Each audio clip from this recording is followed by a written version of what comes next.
In this video, we will learn about for loops in JavaScript. For example, if you want to print hello world 100 times, what will you do in JavaScript? You can type document.write, such as this one, document.write, and pass in the string you want to print, such as hello world.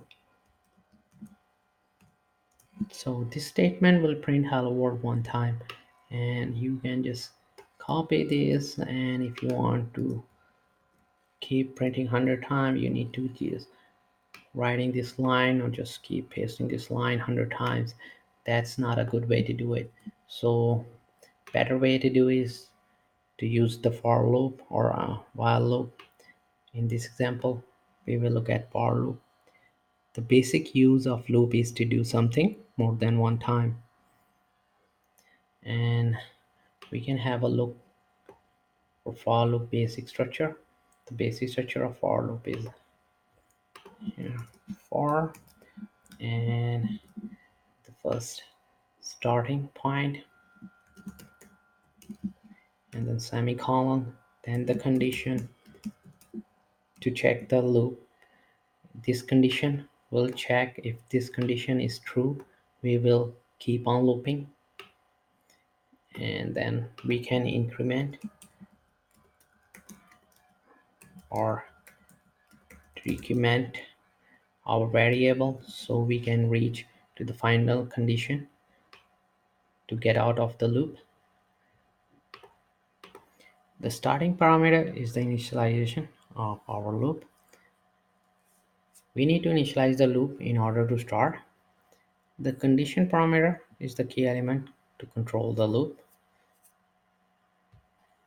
The loop will run until the condition is true. The increment or decrement parameters define how our loop will increase or decrease.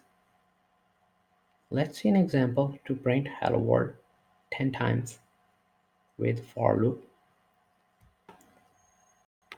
I will define a variable x,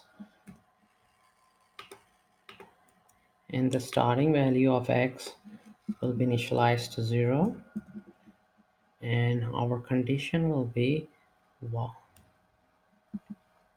x is less than 10. If this condition is true, we will keep on looping, and then we need to increment our x so we can reach this ending condition. This will be x plus plus, and inside we can use this statement, and these are the curly braces for loop, the starting and the ending, and that's it. So just save it, and we just need to run and check. Before I run, I will add a break too, so hello world will be printed on separate line or the new line because of this break. Now let's run our code in a browser, and let's see what it does. You can see over here it printed hello world 10 times. So we started the value of x with 0, and we reach it less than 10, that is 9. From 0 to 9 is 10 times. So this hello world is printed 10 times. So this way you can use for loop in JavaScript. To keep on learning, please subscribe to my channel. Keep supporting me, and thank you for watching.